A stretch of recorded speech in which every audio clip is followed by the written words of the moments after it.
เดี๋ยวเอาบึงเนี่ยค่อยต้มขี้เหล็กนะค่อยสั่งซื้อเอาน้ำเขาสั่งซื้อน้ำเขาแล้วก็นะ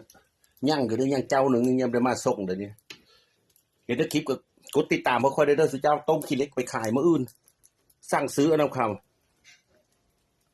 ความมันงามเชียวนะบึงเนี่ยขี้เหล็กค่อยนะค่อยขายเป็นโล่แบบนี้ค่อยซื้อค่อยสั่งซื้อน้ำเขาก็เป็นโล่ค่อยสั่งถือได้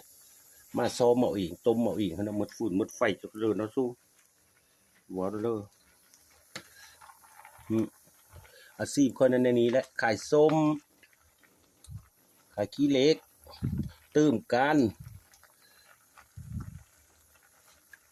เจ้าเสื้อบอกการโกยดีนะในสายเสื้อการโกยนำดับจะติดไว้ได้โอ้ยเบิ่งเสื้อการโกยก่อนต้มนะเสื้อนี่กล้วยน้ำนี่การกล้วยน้ำนี่เสื้อโลดนะวิธีต้มขี้เหล็กนะมันจืดไว้เพราะมันจืดไว้เสื้อโลดจืดไว้แล้วก็เสื้อกล้วยน้ำนี่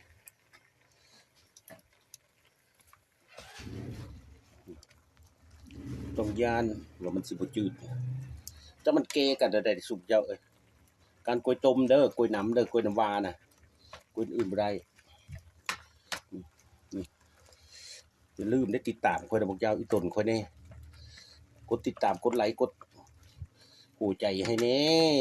YouTube หนูนะหนูนี่หนูเทิกต้ม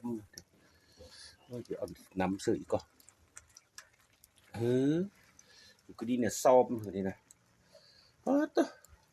5 โลผมได้ดีนะ5 โลอันซื้อตรงเขานะพอดีเขาไปปิดก็ได้5 โลเจ้าอันค่อยนั้นนะมื้ออื่นนะว่าเยอะว่าลงตลาดเรามีได้ลงซ้ำนะร้านเพอเมาเอาเมิดละขนาดร้านเพอนะอาหารเพออยู่ในทางลงโขนี่เนี่ยมื้อเว้นนี่เพิ่นก็เอาเศษหนึ่งเลยเนาะอันอยู่อันขนส่งอันคิวรถอันสวรรค์มุกดาหารนะก็เศษ5บัดนี้ละผู้บ่าวไทยเมาบัดนี้นะเฮานะเดี๋ยวได้ละมาส่งเขาเพิ่นปกมกกบจืดโอ้ยอย่าได้พันบาทมีได้ซ้ำแล้วบัดนี้นะโอ้เห็นได้ซ้ำได้ร้านเพอแหละนี่นะอันปู่เพิ่นน่ะหลานก้อยแล้วขอของหลานน่ะเน้นอันเป็นน้าสาวน้องอีโพน้องอีพอคอยเท่านั้นแหละท่านเจ้าอย่าลืมทุกคนนะคอยได้ใส่เลือดอันเดียวแล้วนี่ไม่ได้เป็นผู้อื่นผู้ไก่แต่สุเอ้ยธุรกิจสุเจ้าเบิ่งแน่ค่อยนะทำธุรกิจซื้อผักเล็กครับซื้อผักขี้เหล็กครับเบิ่งแน่ซื้อเอามาอีกแล้วซื้อนี่ก็เอามาแล้ว5 โลวันนี้จักโล4 โล4 โลผู้ที่9 โลครับซื้อทอดผักขี้เหล็กก็ดีนักไปหน้าศาสิดาครับเจ้าสัวเห็นคลิปก็อย่าลืมกดติดตามเพิ่นเด้อ2 หนูก็ดีเจ้าหน้ามาได้มั้ยนะต้มปักซอนต้มปักคอนะเสื้อไข่มดแดงนะแกงเขีดน้อยเสื้อดอกยอดกุนเคน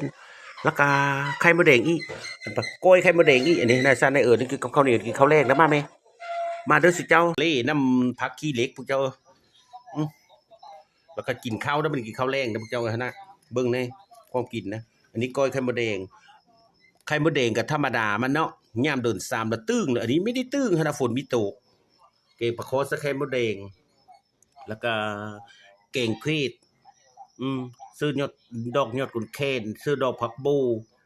อาหารนะกินข้าวแรงเด้อเจ้ามาเด้อแซ่บได้ใครก็เอ้ยเด้อเจ้าเอ้ย